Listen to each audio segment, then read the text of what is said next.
L'après-midi d'été s'abattait sur la Défense comme un poids suffocant, une chape de chaleur humide qui faisait onduler l'asphalte et déformait les reflets des gratte-ciel de verre. C était le cœur battant et impersonnel du succès européen.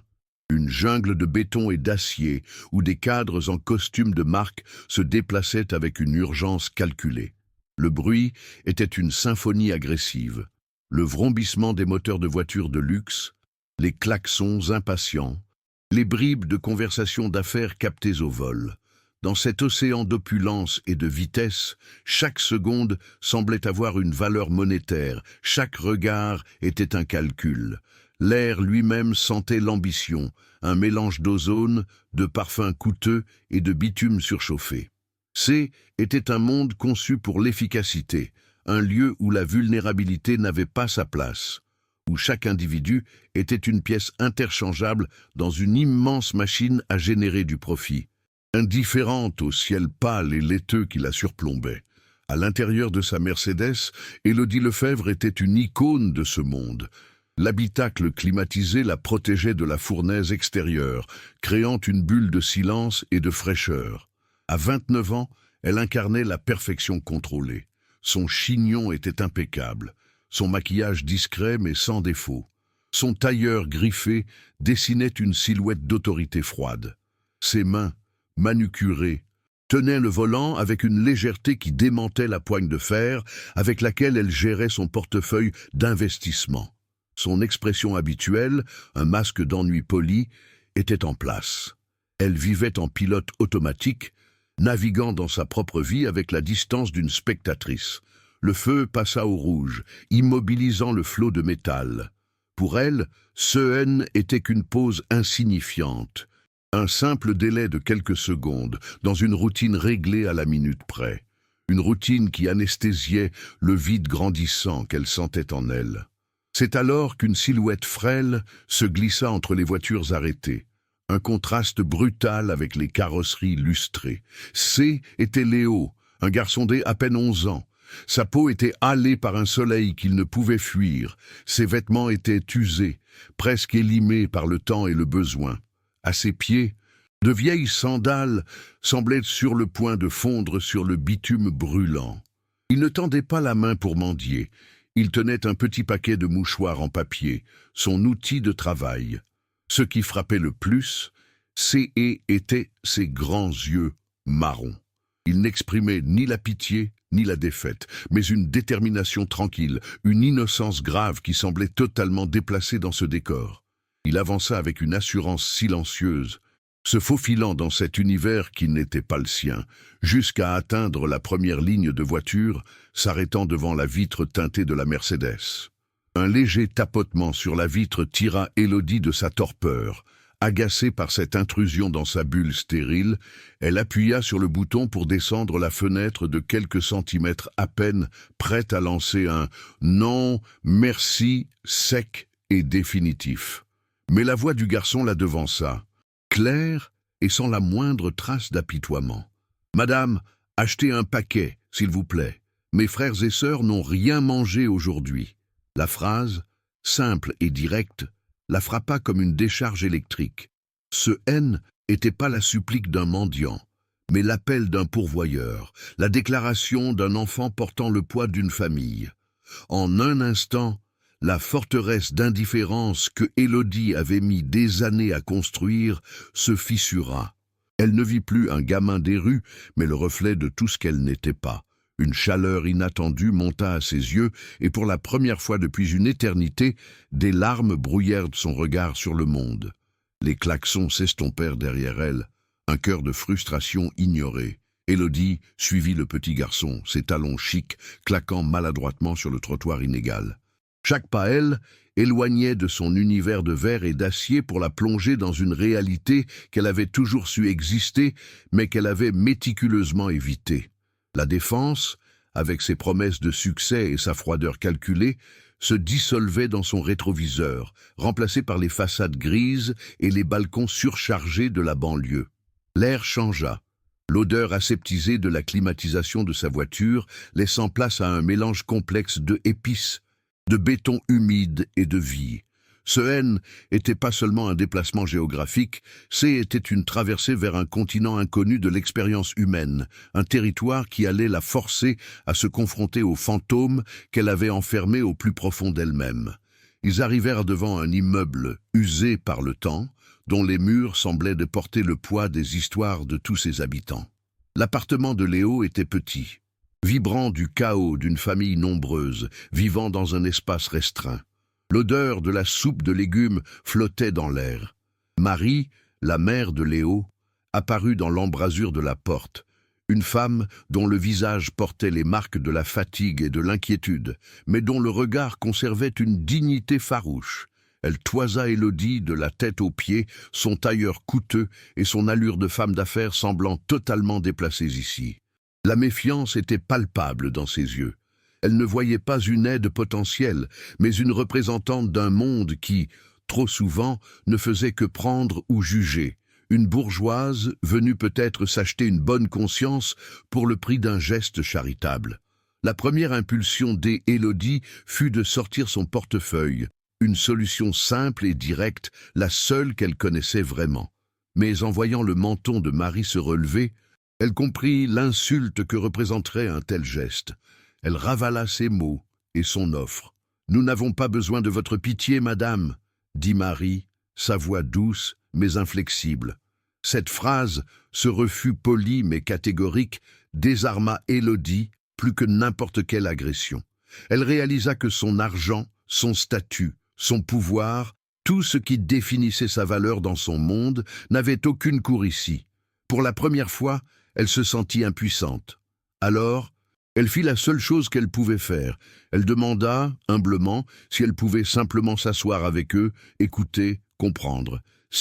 Était si difficile de voir des familles lutter de cette manière, et si vous ressentez la même chose, vous abonner à cette chaîne nous aide à partager davantage de ces réalités importantes. Assise sur une chaise dépareillée dans le petit salon, tandis que les jeunes frères et sœurs de Léo jouaient bruyamment autour d'elle, les souvenirs commencèrent à remonter, comme une marée lente et douloureuse. Elle revit le visage de son propre petit frère, Thomas.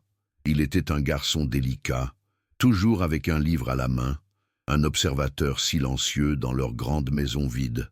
Ils avaient été des alliés, des complices face à la négligence polie de leurs parents, deux figures distantes et obsédées par leur carrière et leurs obligations sociales. Elle reconnut une part de Thomas dans le plus jeune des enfants de Marie, un garçonnet nommé Sam, dont la toux sèche et persistante ponctuait les éclats de rire des autres. La chaleur chaotique de cet appartement contrastait si violemment avec le silence glacial de son propre passé.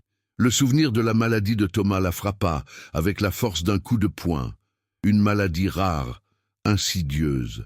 Au début, ses parents avaient balayé ses inquiétudes d'un revers de main. « Ce n'est rien, une simple grippe », disait-il, trop occupé pour voir la pâleur grandissante de leur fils, pour entendre la fragilité dans sa respiration. Élodie, alors adolescente, avait senti que quelque chose n'allait pas. Elle avait supplié, argumenté, mais sa voix haine était qu'un murmure face à l'ouragan de leur ambition. Quand ils avaient finalement admis la gravité de la situation, il était trop tard. La culpabilité de ne pas avoir crié plus fort, de ne pas avoir brisé des objets pour attirer leur attention, l'avait rongée pendant des années, la façonnant en cette femme maîtrisée qui ne laissait plus jamais paraître la moindre faiblesse, la moindre vulnérabilité. La toux de Sam s'aggrava au fil des heures, son front devint brûlant, sa respiration sifflante. La dignité de Marie commença à se fissurer, laissant place à la peur brute d'une mère. Une visite au dispensaire du quartier se solda par un diagnostic hâtif et un flacon de sirop. « Surveillez-le, ça devrait passer », leur dit un médecin surmené. Pour Élodie, C était un écho insupportable du passé. La même minimisation, la même indifférence systémique qui avait condamné son frère. Ce N était plus une question d'aider une famille. C était devenu une lutte personnelle contre ses propres démons, une seconde chance qu'elle ne pouvait pas se permettre de gâcher. Le doute la rongeait. Aurait-elle cette fois la force de se faire entendre, de changer le cours des choses? Lorsqu'elle annonça à son entourage qu'elle s'impliquait personnellement, les réactions furent unanimes et glaciales. Son fiancé, un homme pour qui la compassion était une variable dans un calcul de risque, la traita de naïve et imprudente. Ses parents furent horrifiés. « Ce n'est pas ton monde, Élodie. Ces gens-là ne sont pas comme nous », lui dit son père. Sa voix tranchante comme une lame. « Tu vas te faire avoir ». Chaque critique, chaque mise en garde ne fit que renforcer sa détermination. Pour la première fois de sa vie, elle n'agissait pas pour répondre à des attentes ou pour maintenir une image, mais par une conviction profonde, viscérale. Elle sentait les barreaux de sa cage dorée se tordre et céder sous la pression de sa nouvelle volonté. Les jours qui suivirent tissèrent un lien inattendu entre les deux femmes. Élodie N était plus une visiteuse. Elle passait ses soirées dans le petit appartement, aidant Léo à faire ses devoirs, découvrant un esprit vif et curieux. Elle accompagnait Marie aux urgences lorsque la fièvre de Sam atteignait des sommets alarmants. Dans les longues heures d'attente sur les chaises en plastique inconfortable de l'hôpital, elle parlait. Marie lui raconta son histoire, celle d'un mari parti sans un mot, de ses rêves brisés mais de son espoir intact pour ses enfants. Élodie, à son tour, lui parla de Thomas, une confidence qu'elle n'avait jamais faite à personne. Elles n'étaient plus la riche et la pauvre, mais deux femmes unies par la peur et l'amour maternel. Le diagnostic tomba enfin, plus grave que prévu, une infection respiratoire sévère nécessitant un traitement spécialisé dans une unité pédiatrique. La liste d'attente pour un transfert était de plusieurs semaines. Officiellement, il faut attendre son tour. Officieusement, il n'a pas plusieurs semaines, lui confia un interne à voix basse. La bureaucratie, avec ses règles impersonnelles et ses délais inhumains, se dressait devant eux comme un mur infranchissable. Élodie sentit une rage froide monter en elle. Elle allait utiliser les armes de son ancien monde, son réseau, son influence, sa ténacité implacable pour se battre sur ce nouveau champ de bataille, un champ de bataille où la vie d'un enfant était en jeu. Sa vie se transforma en une campagne stratégique. Son téléphone, autrefois dédié aux transactions boursières, devint son arme principale. Elle appela des contacts influents, des gens dont elle gérait la fortune, des directeurs de fondations rencontrés lors de galas de charité. Sa voix était calme, posée, mais empreinte d'une urgence qui ne tolérait aucun refus. Elle n'élevait jamais la voix, mais sa détermination était palpable à travers le combiné. Chaque appel, N, était pas seulement pour Sam, il était aussi pour Thomas. Chaque porte à laquelle elle frappait était une porte qu'elle aurait dû défoncer des années plus tôt. C'est incroyable comment la détermination d'une seule personne peut commencer à déplacer des montagnes. Si cette histoire vous touche aussi, pensez à vous abonner. Cela nous permet de continuer à mettre en lumière ces puissants récits de connexion humaine. Le contraste entre ces deux réalités était saisissant.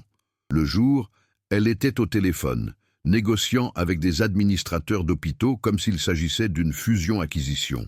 Le soir, elle était assise par terre dans le salon de Marie, lisant une histoire aux enfants, partageant un repas simple.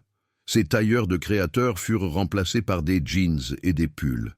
Le masque de froide efficacité avait disparu, laissant place à un visage où se lisait la fatigue, l'inquiétude, mais aussi une lueur d'espoir féroce. Elle se dépouillait de son ancienne peau, couche par couche, et découvrait une version d'elle-même plus forte, plus authentique, une femme qu'elle commençait enfin à respecter. Le coup de fil arriva tard un soir. Un ancien client, président d'une grande fondation médicale privée, touché par son insistance et la sincérité de son histoire, avait personnellement intercédé. Une place venait de se libérer dans l'un des meilleurs services pédiatriques de Paris. Le transfert était approuvé pour le lendemain matin.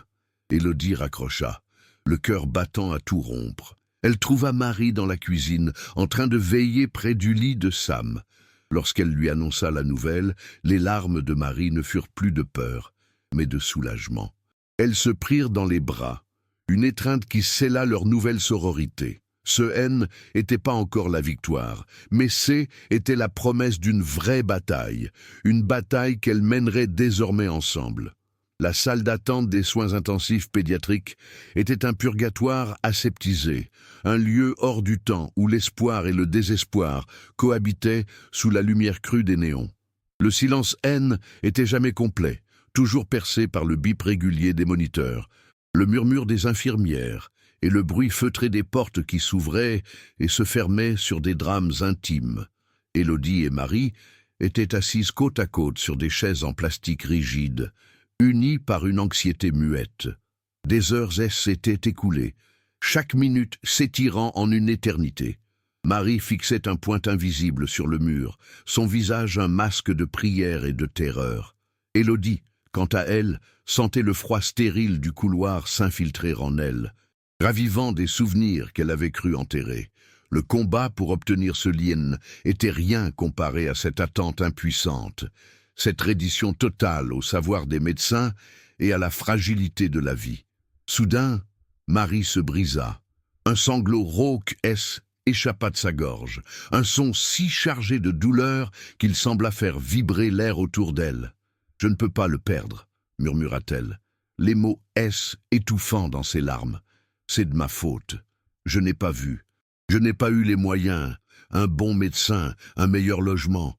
Je suis une mauvaise mère. » Sa dignité, cette forteresse qu'elle avait si fièrement défendue, s'était effondrée, la laissant nue et dévastée face à sa plus grande peur.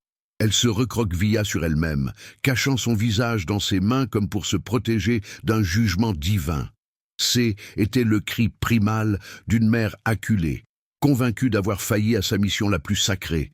Pour Élodie, ce désespoir était un miroir, un écho assourdissant de sa propre culpabilité silencieuse, de son propre échec d'enfant. Élodie posa une main sur l'épaule tremblante de Marie. Sa voix, quand elle parla, était basse, presque un souffle, mais chargée d'une intensité qui coupa court aux sanglots. « Ce n'est pas votre faute, dit-elle. Parfois, l'amour ne suffit pas. » Elle marqua une pause, avalant la boule qui se formait dans sa propre gorge. « Je n'ai pas pu sauver mon frère, j'y étais juste une enfant. Mes parents étaient trop occupés, trop importants pour voir qu'il éteignait sous leurs yeux. J'ai essayé de le dire, mais ma voix était trop petite. » Elle releva la tête, et ses yeux rencontrèrent ceux de Marie, noyés de larmes. « Mais je ne suis plus une enfant, et je ne vous laisserai pas perdre le vôtre. Aucune de nous n'est seule là-dedans. » Cette confession n'était pas un réconfort, et qu'était un pacte, une promesse forgée dans la douleur partagée. Marie la regarda qu'abasourdie. Dans le regard de Élodie, elle ne vit plus la femme d'affaires puissante, la bienfaitrice d'un autre monde. Elle vit une sœur, une âme marquée par une cicatrice similaire à la sienne. La pitié avait disparu, remplacée par une empathie brute, une connexion si profonde qu'elle transcendait leurs différences sociales, culturelles et économiques. Elle comprit que le combat d'Élodie pour Sam n'était pas un acte de charité, mais un acte de rédemption. Sans un mot, Marie prit la main d'Élodie et la serra fort. Ce simple contact en disait plus que n'importe quel discours. Dans ce couloir d'hôpital stérile, une nouvelle famille venait de naître, non pas de sang, mais d'une lutte commune et d'une vulnérabilité courageusement partagée, une alliance silencieuse contre l'indifférence du monde. Juste à ce moment, la porte du service s'ouvrit. Un médecin s'approcha, le visage fatigué mais traversé par un léger sourire. « Madame, » dit-il en s'adressant à Marie, « le traitement fonctionne, la crise est passée. Il est faible, mais il est tiré d'affaire. » Un cri de soulagement pur échappa des lèvres de Marie, qui s'effondra presque avant que le médecin ne la retienne. Élodie resta en retrait, observant la scène. En voyant les larmes de joie de Marie, elle sentit une chaleur immense l'envahir. C'était la fin.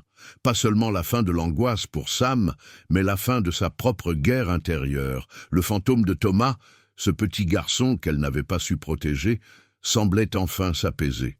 En sauvant cet enfant, elle ne s'était pas rachetée, elle était pardonnée. Pour la première fois depuis des années, elle respira librement. Les semaines qui suivirent la sortie de l'hôpital de Sam furent une période de douce reconstruction. Le petit garçon retrouva rapidement sa vitalité, et ses rires résonnaient à nouveau dans le petit appartement, un son qui était devenu la plus belle des musiques pour Élodie. Mais pour elle, un retour à la normale était impossible. Chaque matin, en enfilant ses tailleurs impeccables et en retournant dans son bureau surplombant Paris, elle se sentait comme une étrangère dans sa propre vie. Les chiffres sur les écrans, les courbes de croissance des portefeuilles, tout cela lui paraissait désormais abstrait, dénué de sens. La véritable richesse, elle l'avait touchée du doigt dans la chaleur d'un appartement bondé, dans la force d'une mère et dans le courage d'un petit garçon vendant des mouchoirs. Elle savait qu'elle ne pouvait plus se contenter de gérer des fortunes. Elle devait en construire, mais d'une nature entièrement différente. La décision fut prise sans fanfare, sans drame. Élodie démissionna. Elle liquida une partie de ses actifs et utilisa son intelligence redoutable, non plus pour anticiper les fluctuations du marché, mais pour bâtir quelque chose de durable, une fondation. Elle la nomma Le Pont, un nom simple pour une mission immense. Créer un lien entre les deux mondes qu'elle avait habités, celui de l'opulence et celui du besoin. Sa première action fut de trouver un nouvel appartement pour Marie et ses enfants. Un logement décent et lumineux dans un quartier où les écoles étaient bonnes et les parcs verdoyants. Le jour du déménagement, en voyant Léo courir dans sa propre chambre pour la première fois, le visage illuminé d'une joie pure, Élodie comprit qu'elle venait de réaliser le meilleur investissement de toute sa carrière. Sa vie changea du tout au tout. Les galas de charité furent remplacés par des visites à domicile, les bilans financiers par des plans de soutien scolaire. Élodie apprit à naviguer dans les méandres de l'administration sociale, avec la même ténacité qu'elle mettait autrefois à négocier des contrats. Hélène était plus la femme froide et distante de la défense. Elle était devenue une confidente, une alliée, une architecte d'avenir possible. Son ancienne vie lui semblait appartenir à une autre personne. Elle avait découvert que le véritable pouvoir ne résidait pas dans la capacité à accumuler, mais dans la capacité à donner, à réparer, à reconstruire. Chaque famille qu'elle aidait était une victoire silencieuse, une dette qu'elle remboursait à la mémoire de son petit frère, transformant sa culpabilité passée en un héritage d'espoir. 1 an plus tard, au volant d'une voiture bien plus modeste, Élodie se retrouva arrêtée au même feu rouge à la Défense. Le décor était identique, cette jungle de verre et d'acier baignée dans la lumière dorée du soir. Elle regarda les silhouettes pressées des cadres, leurs visages tendus par l'ambition, et elle sourit. Elle ne les jugeait pas. Elle ressentait simplement une immense gratitude d'avoir trouvé une autre voie. Son regard fut attiré par une petite silhouette se faufilant entre les voitures. C était un autre enfant, un autre regard déterminé. Mais cette fois, il n'y avait plus de choc, plus de larmes, il n'y avait qu'une certitude calme. Elle baissa sa vitre, un sourire chaleureux aux lèvres, prête à commencer un nouveau chapitre. Chaque vie transformée est un témoignage puissant, et c'est pour continuer à partager ces récits d'humanité que votre soutien est si précieux. N'hésitez pas à vous abonner.